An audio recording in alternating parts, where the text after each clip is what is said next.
Hello, everyone, and welcome back to English Pod. My name is Marco. My name is Catherine, and today we've got a very nerve-wracking situation for you.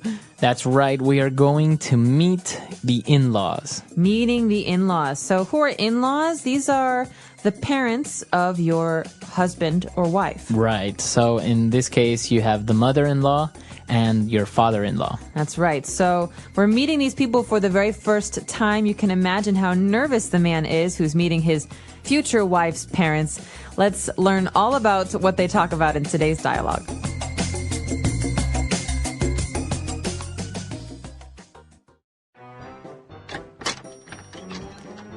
Mother, Father, I'd like to introduce you to my fiancé, Bob. Hello, Bob. Welcome. Thanks for having me. Nice to meet the both of you. I've heard so much. So, Cindy told you about bringing home her last boyfriend then. Ha, that idiot. Shh, Thurston, you're going to scare the poor boy. Come in and have a drink. Dinner will be on in just a bit. What'll you be having? Whiskey, bourbon? Pick your poison. If you have a lemonade, that'd be great.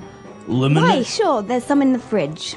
Mother makes her own lemonade from scratch. It's the best. So, what are your hobbies, son? If you want, we can do some hunting tomorrow. I've just picked up a new rifle I've been meaning to try out. Should be a real hoot. I'm not really, I don't really hunt. You don't hunt? Well, I'll be damned. Bob is an animal rights activist. He doesn't believe in harming animals. Dinner's ready. Let's go out to the patio where the pig is roasting. Roast pig? I'm a vegetarian. All right, we're back. So a very awkward situation. I think they might have a little bit of problems in the future. Yeah, there are a lot of cultural differences between the characters, the son-in-law and the new parents. The father-in-law, Yeah. So it's really interesting. Why don't we start off by looking at a couple of different words on language takeaway. Language takeaway. So first of all, we have the two characters, Cindy and Bob, who are getting married. So we call Bob Cindy's fiancé. Right. So my fiance, and it comes from French, and it means to the person that you're going to get married to. That's right, the person you've decided to get married to. So we say fiancé. We can say the same word for a man or a woman. So he is my fiancé. She is my fiancé. Okay, my fiance. Very good. So Cindy introduces her fiance Bob to her parents, and they start talking a little bit, and her dad, Thurston, invites him to go do some hunting tomorrow. That's right. So hunting is a sport in America and lots of places in the world where you shoot animals. Okay, so you go in the woods, you wear brown and green colors, and you shoot animals to take them home and skin them and eat them, or to keep them as trophies. All right, so you go hunting, and, well, the way that you shoot these animals is you need to have a rifle. A rifle. So you could also call it a hunting rifle in this case. A rifle is a gun, but it's a very long gun. Right.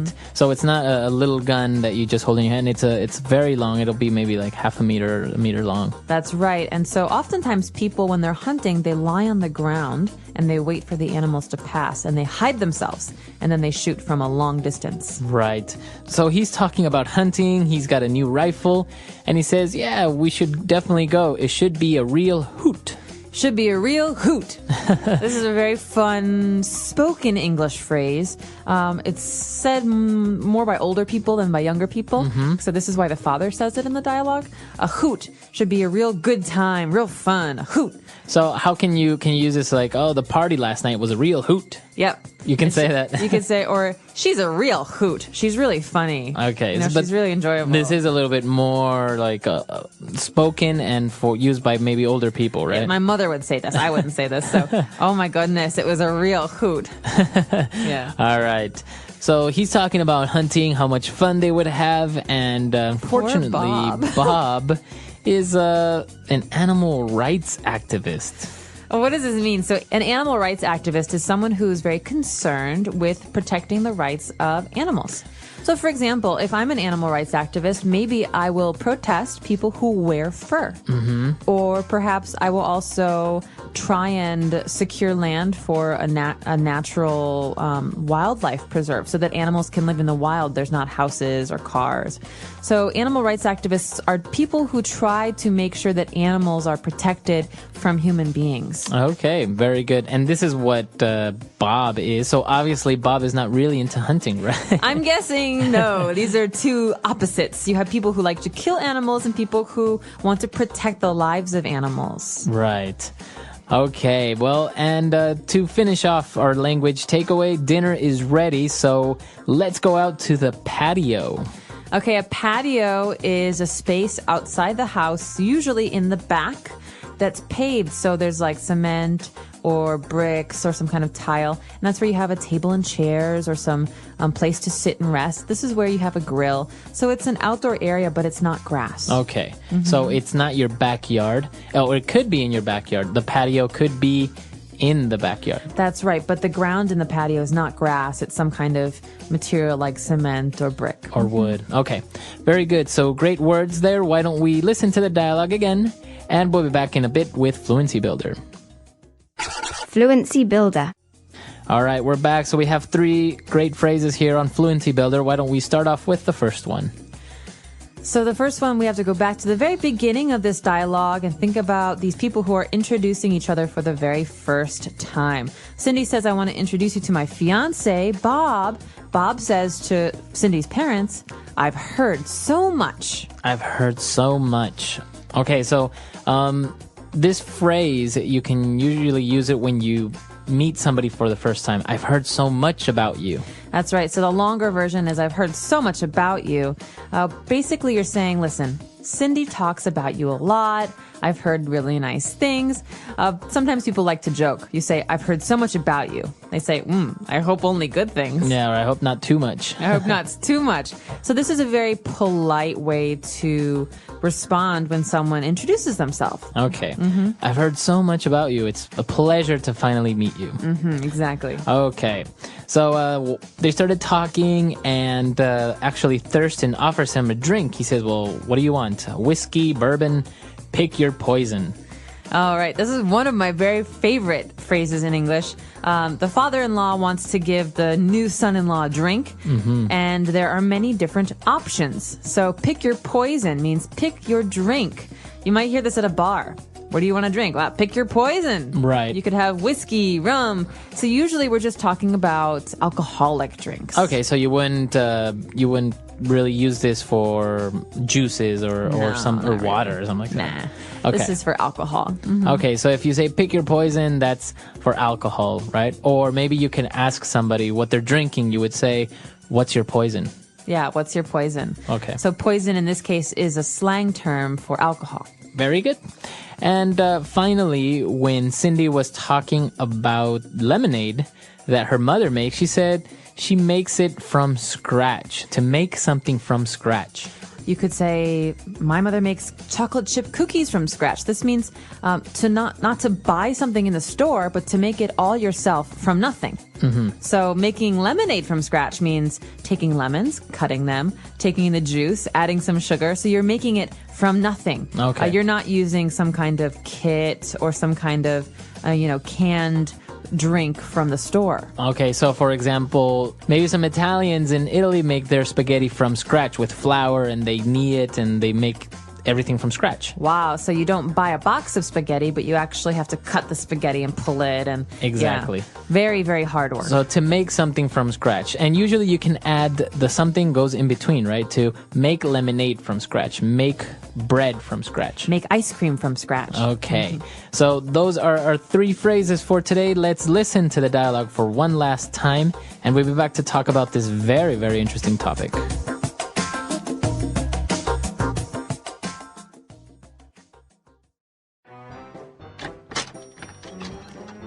Mother, Father, I'd like to introduce you to my fiancé, Bob. Hello, Bob. Welcome. Thanks for having me. Nice to meet the both of you. I've heard so much. So, Cindy told you about bringing home her last boyfriend then. Ha, that idiot. Thurston, you're going to scare the poor boy. Come in and have a drink. Dinner will be on in just a bit. What'll you be having? Whiskey, bourbon, pick your poison. If you have a lemonade, that'd be great. Lemonade? Why, sure, there's some in the fridge. Mother makes her own lemonade from scratch. It's the best. So, what are your hobbies, son? If you want, we can do some hunting tomorrow. I've just picked up a new rifle I've been meaning to try out. Should be a real hoot. I'm not really, I don't really hunt. You don't hunt? Well, I'll be damned. Bob is an animal rights activist. He doesn't believe in harming animals. Dinner's ready. Let's go out to the patio where the pig is roasting. Roast pig? I'm a vegetarian.